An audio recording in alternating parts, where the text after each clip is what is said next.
Hello. Hi. Hello, everyone. Hi. So, hello and welcome to the HSE Half Hour. My name is Lauren. I'm the Head of Networks and Communications here at Executive Network Group. Myself, my colleague Laura are going to be bringing you a half-hour live show every month on all things recruitment and safety. So, over to you, Laura. Hi. Well, yeah. Hopefully, you all know me by now, because this is actually episode 12. Can you believe that, Lauren? Oh my God, we've been doing it for a year. So yeah, I'm Laura Aucott. I'm Associate Director for HSE Recruitment and Executive Network Group. Basically what that means is we're obviously health and safety recruiters, but my job's a little bit different because I look after all the really fun stuff that we get to do to kind of give back to the industry. So that's all our events and networking, and often things like wine tasting or just general chatting with everybody. Basically just trying to help you, develop as a safety professional. And part of that is we get to do these great shows. Fab. So as Head of Networks and Communications here, I work closely with Laura, with the team, with the Research and Insights team to put together exactly that. And we wanted to share this with our wider LinkedIn network, which does involve fantastic guests that we have today. So over to an introduction shortly. But today, as always, an interactive session. For comments and questions for Andrew, please do pop them in the comment box. I will get to them as soon as the conversation allows. So yes, our kind of 1 year anniversary is here. Didn't realise that till we were chatting in the office today, but we are super excited to be joined by the well-renowned Andrew Sharman. So Andrew, welcome to the show. Thank you. Good to be here. So Andrew is the managing partner of RMS, a global consultancy specialising in culture and leadership, supporting organisations around the world, spanning over 100 countries, with his personal consulting experience through FTSE 100 and Fortune 500 organisations. So Andrew has master's degrees in international health and safety law, in environmental law and occupational psychology and organisational behaviour, and a doctorate in leadership and culture transformation. So that was quite a mouthful there, but I got through it. The 53rd President of the Institution of Occupational Safety and Health, IOSH, and the author of 10 books on safety culture, leadership, wellbeing and resilience. So welcome, Andrew. Over to yourself. I know that's a bit of a snippet of an intro there, but I'll pass over to you. Great, thanks. I'm not quite sure what my lead should be at this point. You've given me a pretty good introduction, so I'm happy to do that. And I think what I'd like to talk to you about today is this 1% safer, which was my response to the COVID pandemic. I went to Scotland, where I'm originally from. I live in Switzerland for the last 13 years. I went to Scotland in spring of 2020 to go and visit my family for a few days. Ended up getting stuck there for 4 months. Wow! Gosh. As the world shut down, I was kind of thinking, what on earth am I going to do? And I've had this issue with zero accidents as a target for a long time. I've had some concerns about the way that the safety profession is approaching safety, this kind of all or nothing attitude where it's about elimination of all risks, elimination of all injuries. And I think it's a significant barrier to real, meaningful, sustainable progress. So over a glass of whiskey one night, I kind of hatched this idea that it would be fun to try to think about the power of marginal gains, incremental progress. And the idea manifested with another glass of whiskey into a crowdsourced book on the very best ideas to make the world of work a little bit safer every day. So I wrote to 138 global thought leaders and said, hey, I'm going to create this thing, and I want you to write a chapter in this book, just 500 words, with the very best piece of advice that you can come up with to make the world of work 1% safer. And so I asked people like Sid Decker, Eric Holnagel, Hopkins, Ed Schein, and a whole bunch of others, politicians, academics, policymakers, business practitioners, CEOs of corporations, influencers, and many more. And I figured that if I asked 138 people, I might get 100 of them that said, that's a great idea, we'll be in. And then I'd have 100 chapters, and if you did one of them, then that would be 1%. I didn't count on there being 137 people out of it. Yes, great. So it's a slight change to the original plan, but the book has 137 contributors to it, 137 amazing thought leaders like Jimmy Haslam, the CEO of the 4th biggest privately owned energy company in the United States, and also of the NFL team, the Cleveland Browns. Marshall Goldsmith, the world's #1 executive coach, and a whole bunch of other kind of thought leaders who have really influenced me and I look up to as professional heroes. So we've got this amazing book, and that was the start of it, really. So it's unlike any other safety book you've ever seen. It's about 1 kilo in weight. 1 kilo, my gosh. It's a coffee table book for safety. There's not many of those going around, is there? So there's definitely not. But I love the fact you said, you came up with it over this glass of whiskey. I think all the best ideas come up with in that way. And I'm guessing that was, with the time on your hands and stuff from the pandemic, it gives you time, doesn't it, to think about things in different ways and come up with this kind of innovation. It does, yeah. I mean, I think we all need to step back every now and again to get creative and to find ways to move things forward. There's a couple of other interesting things about this book. Not only is it kind of created by 137 people, it was also created in record time, 3 months from the initial email to publication. So so record timing to get this thing out. It came out in August 2020, and everybody that was involved in it gave their time voluntarily. So none of the authors were paid for it. The project manager, the editor, the designer all donated their time to get behind this movement, because it was the starting step for a charitable foundation, where every cent from the sale of each book goes into the foundation, and we use that to make the world of work a better, safer place for everybody. Wow, so this is a real labour of love, then, isn't it? This is a passion project for you. Yeah, it is. It's a real labour of love, and we've been delighted to get the support from lots of influential people. Sam Conniff, for example, who's the author of a brilliant book called Be More Pirate, really changing the way that we think about work, got behind it and said, if you want to get people thinking differently about safety and not having people hurt at work, you've got to read this book. Charles, our king in the UK, when he was Highness, the Prince of Wales, he said, I'm really wishing you good luck with all these endeavours. This is a brilliant idea. Wow.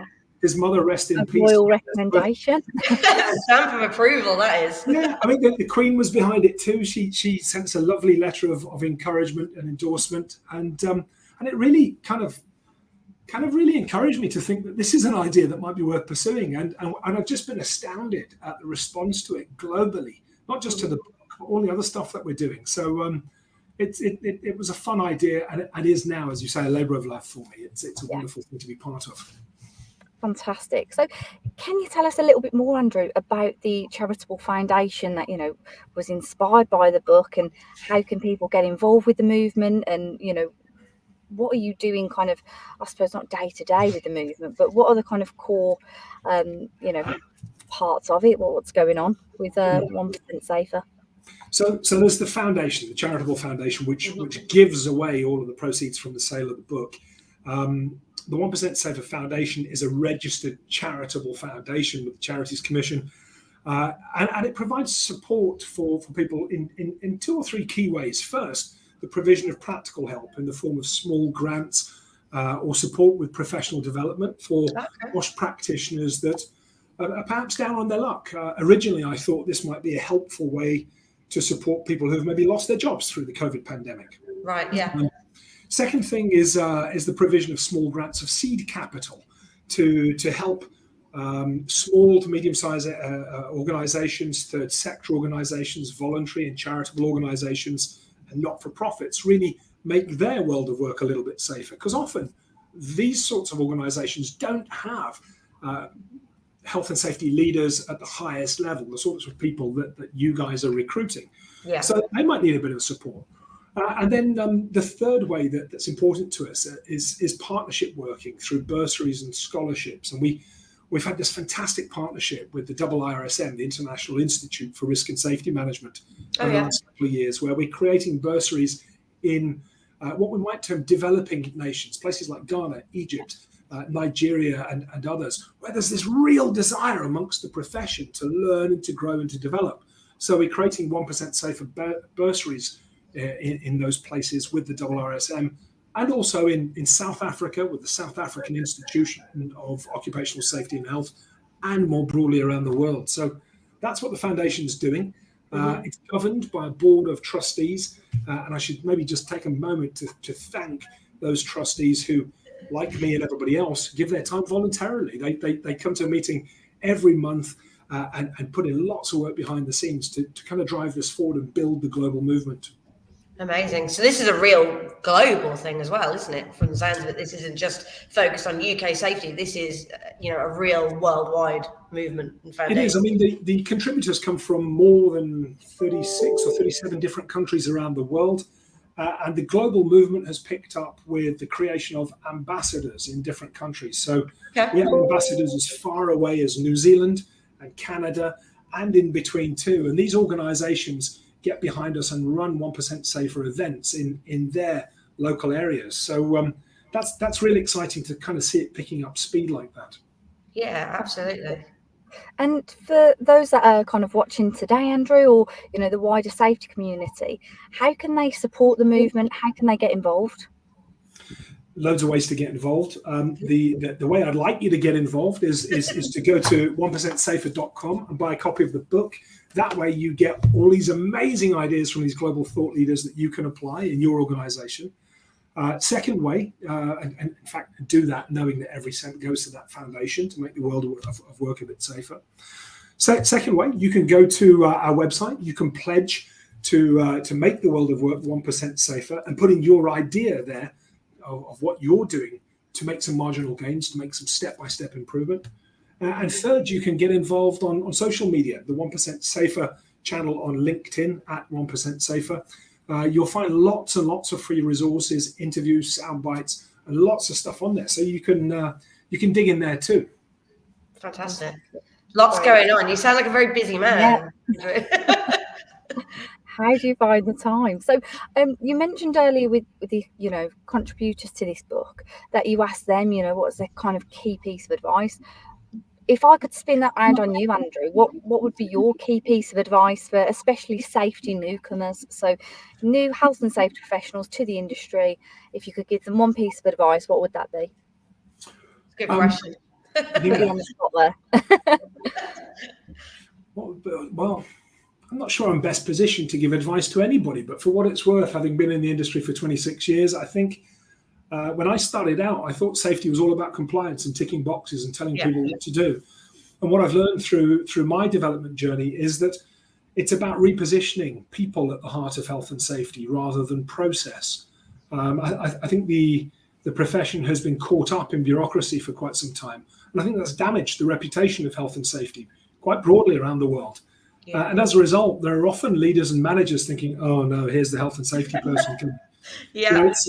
This dawned on me recently. I was in a plane and the guy next to me said, what do you do for a living? I said, oh, I work in health and safety. And he looked at me and went, oh, and that was the end of it. And so I think we've got to do something different. And that's really the kind of foundation thought around 1% Safer. I guess specifically what can practitioners do? I think curiosity would be my big advice. At the business schools that I teach at, leaders are always saying to me, what's the one skill that leaders today really need to be successful? And the answer is curiosity, because I think we've outsourced it over the years to Google and the like. We don't ask questions of each other anymore. We just ask the internet and we get an answer in a split second and then we move forward. We consume information rather than digesting it. So I think curiosity is super important. So I would encourage practitioners at any level, whether they're starting out or perhaps a bit longer in tenure, to think about their own curiosity and how they can build on that. I love that. Curiosity is a great one, and just to make you feel a little bit better about the man on the plane.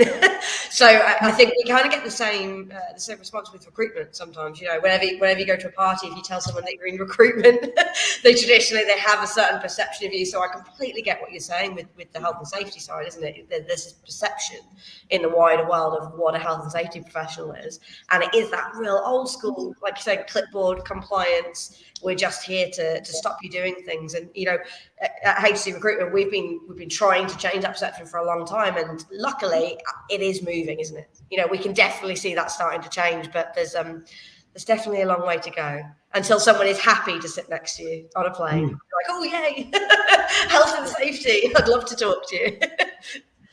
I know you talked a lot about the sort of marginal gains, because that's the whole idea, isn't it? But behind this book is doing the small things that can just make you that little bit better. So, is there, some core principles behind this approach that people can kind of take away and apply straight away in their job roles, or how do they kind of apply this marginal gains? So let's rewind back a little bit here. The problem here is that the fatalities around the world are not changing. The numbers of people getting killed by their work are not changing for decades now. Decades. So there's 2.78 million people that lose their lives through work-related ill health and work-related accidents every year.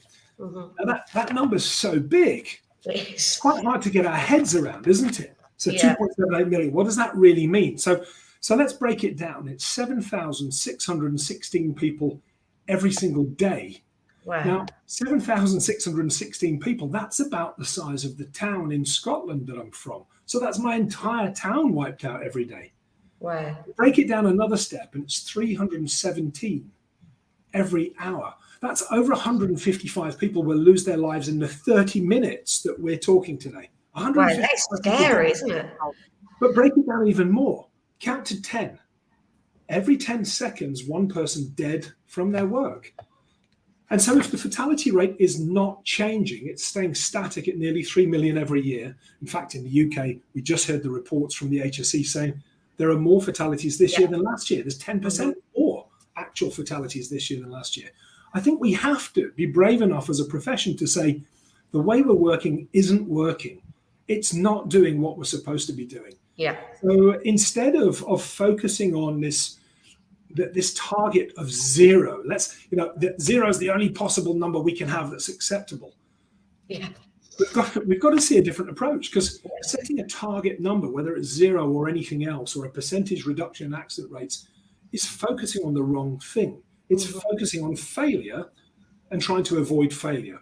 And as humans, we're not very good at that. We all fail. We all make mistakes. I made a mistake today. Most of us make mistakes fairly regularly. But what we've got to do instead of focusing on failure is start focusing forward on what does it look like where the world of work is a little bit safer, where it's 1% safer, and start focusing on the positive. So a practical thing that practitioners could do is to push back on this myopic focus on the numbers of accidents that we're having, rates, and instead start personalizing safety. I was in a board meeting yesterday with one of our clients, and they were talking about 2 fatalities that had occurred. But there was no mention of the people's names or how old they were or what they did. It was just, we had these 2 fatalities in that part of the business, and we're very sorry about that. Okay, let's move on now to the lost time injury rate charts. Wow. So, whoa, hold up. What were the name of these people? And it was embarrassing that nobody in the room knew the names of the people that had been killed.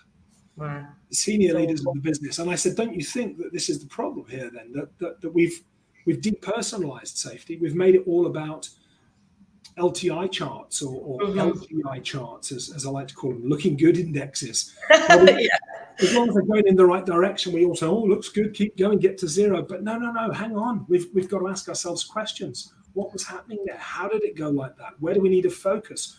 What are the restraints and the conditions in the business that are affecting the way our people work? Mm-hmm. And have you had much opposition to this concept then, Andrew? Because I know there are a lot of safety professionals and a lot of companies that have that drive to zero, and that is their main focus. Do you get people that are butting heads with you about the concept?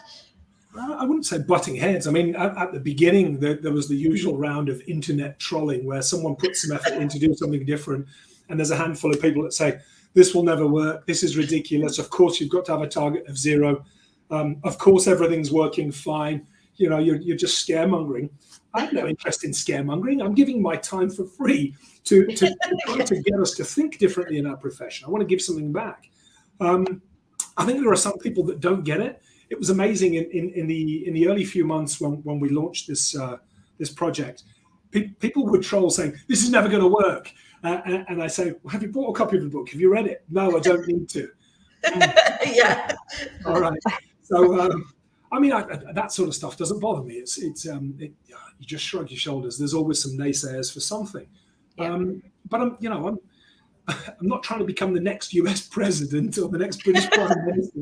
I'm just trying to give something back to the profession that I've really enjoyed working in for nearly 3 decades, and to try to offer a perspective that seems to be really resonating with the very large organizations around the world that I work with as a consultant.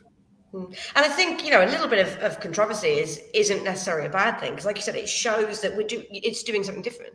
It's trying to shake things up. It's trying to change the way that we look at things, because what's that? It's the old Einstein quote, is it? If you always do, the same thing in the same way and expect a different result, that's the definition of insanity.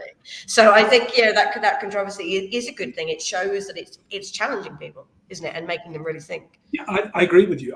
If anybody has any controversy that they want to point my way, I'm very happy to receive it. But I think we're getting lots of people, as we can see, there's a comment just on the chat just now saying, I'm with Andrew on this one. No needed targets, but marginal gains has the wider impact. I mean, we know this. If you look anywhere around the world, marginal gains is being used to great effect. The British cycling team became the best cycling team by focusing on the power of marginal gains. You mentioned Einstein.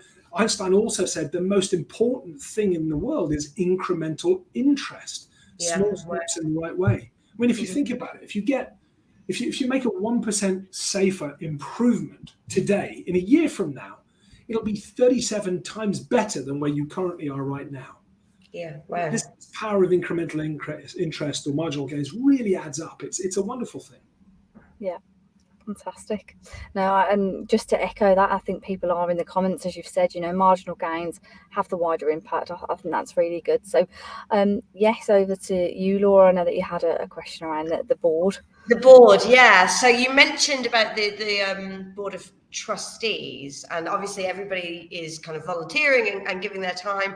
And I believe you're looking for some trustees, aren't you, at the moment? Is there a way people can get involved in that? Yeah, so look, we're always looking for people to get involved in the movement and help. So right now we're just coming towards the end of a recruitment drive for new trustees for our board. These are non-executive directors and board trustee positions registered with the Charities Commission. So it's a formal appointment.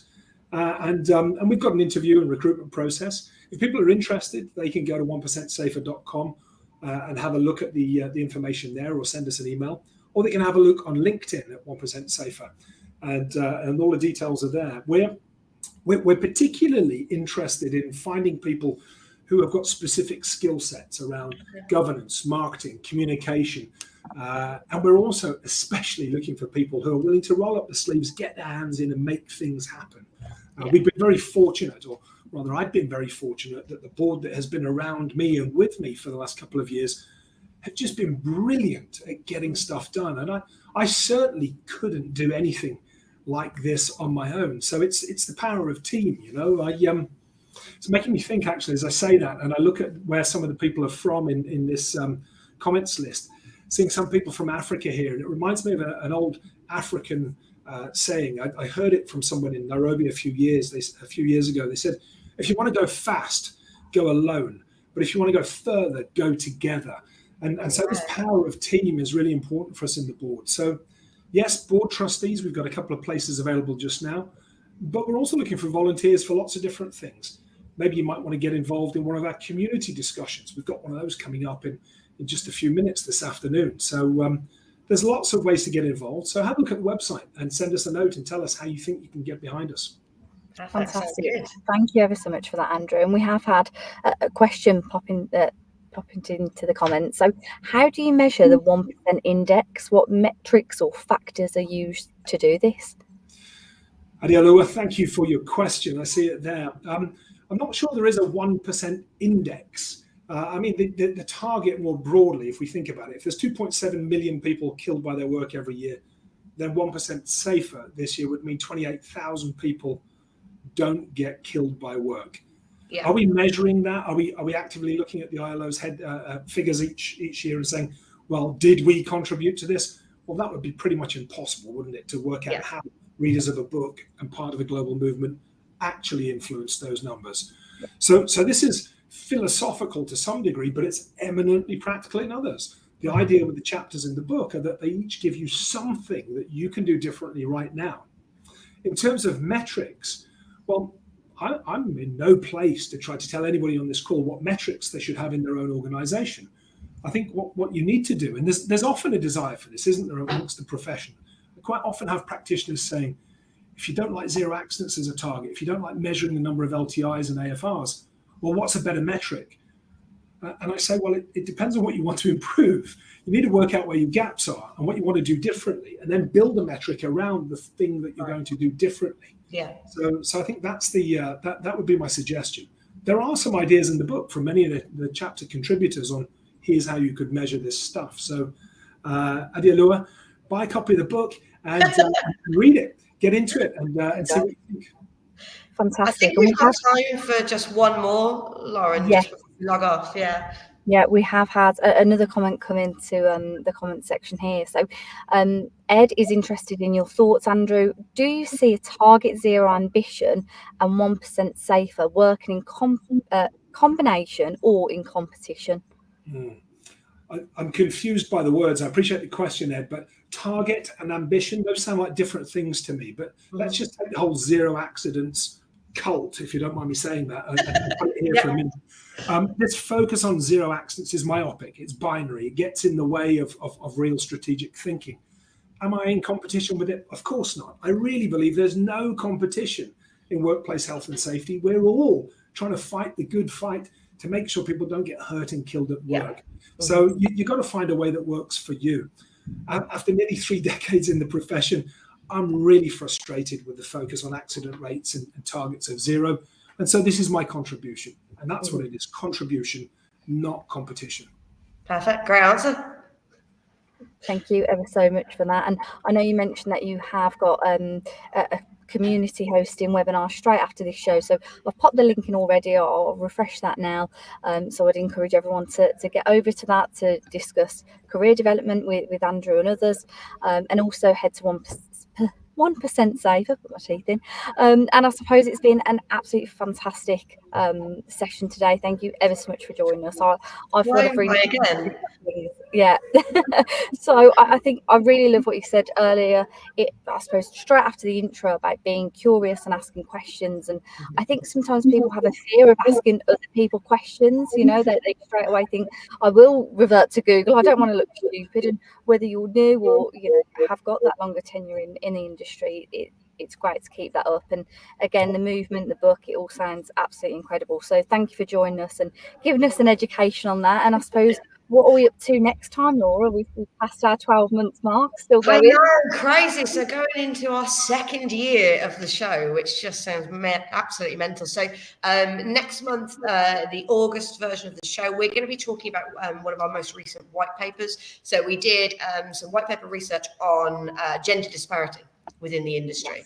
So what we're going to do is going to go through the information and the data that kind of came from that, and actually off the back of that, off some campaigns and things we've sent out, we've had some really good comments and people's thoughts on why they think the data is like this and different socio-economic things that have affected it. So we're going to kind of go through all that as well. So yeah, hopefully it should be a really good session. But yeah, just wanted to echo my thanks again, Andrew, as well. Really interesting session. Appreciate you coming along and chatting to us. Great to be here. Thanks for having me. Thanks for supporting the 1% Safer movement. No problem at all. And I guess, then we'll see you all next month. See ya. See you then, guys. Thank you. Bye.